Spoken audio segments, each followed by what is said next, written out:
The following is a discussion that took place outside Tiny Township Hall before Tuesday's special public planning meeting on the township's dynamic beach management policies and bylaws. The town introduced the policies claiming they would safeguard the environment, but residents have criticized them. A key feature of the policy includes a 45-meter, that is approximately 147 feet setback from the 100-year flood level, limiting where structures can be built or modified. This would require permits even for minor activities such as digging a flower bed or repairing a deck. The discussion exemplified how healthy, passionate, and peaceful public discourse can help inform and educate local residents. Several residents shared their concerns with Simcoe Community Media and reiterated them during the official meeting, stating that the new beach management policies are dividing shoreline residents from the rest of the community. One participant, who initially appeared unfamiliar with the issue, claimed shoreline residents opposed the policies because they were unconcerned about the environment and wanted to build closer to the water. I own a corner lot, and we have bylaws, zoning bylaws that we have to adhere to. And because I'm on a corner lot, I'm not allowed to build on either the front or the side closer than 8 meters to the property line. So that does restrict me on the size of property that I want to build. So how different is that from what the waterfront people are facing? It's no different. We have to abide by those zoning bylaws in the same way that the waterfront people have to abide by those zoning bylaws. And there have been changes to the shoreline that have been affected in Tiny. Thunder Beach is one of them. And now that it's being enforced because there is climate change, that's a fact. It's not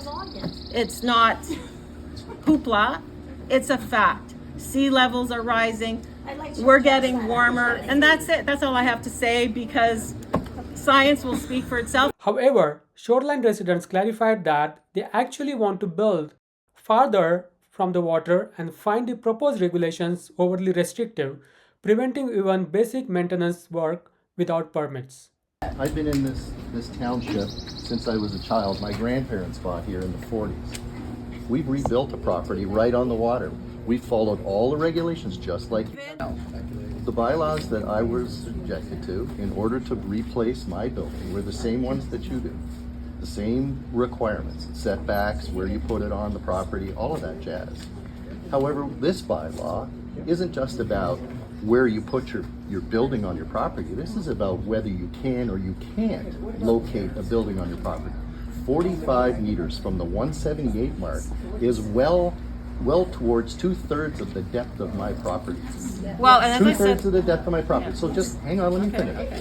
So have you read the fine print in there? If I want to take a tree that's dying or overhanging my garage off my property, I have to get a permit. If I want to dig a garden bed on my property, I have to go get a permit. By the end of the exchange, the woman acknowledged her limited understanding of the issue. Tell me, sir, with all due respect, why do you have to move closer to the water? You've got a beautiful view of it. Closer to the water. Away from the water. I'm talking about moving closer to the property. In this case, inputs from other residents highlighted the value of open dialogue in helping residents grasp the complexities of local policy. One resident, Angela Voss, also suggested that the township may be implementing these policies in response to public opposition to the $25 million town hall project and other civil activism. So now if they have to change a board on their deck, they will have to consult City Hall and have a permit issued to them. Cut down a tree, maintaining gardens. The bylaw is excessive.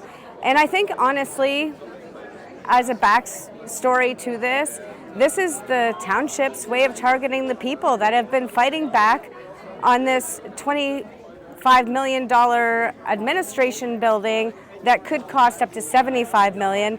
And also about the beachfront property that they just bought without appraisals. That was $4.5 million, and by the time it's paid for, will be $7 million.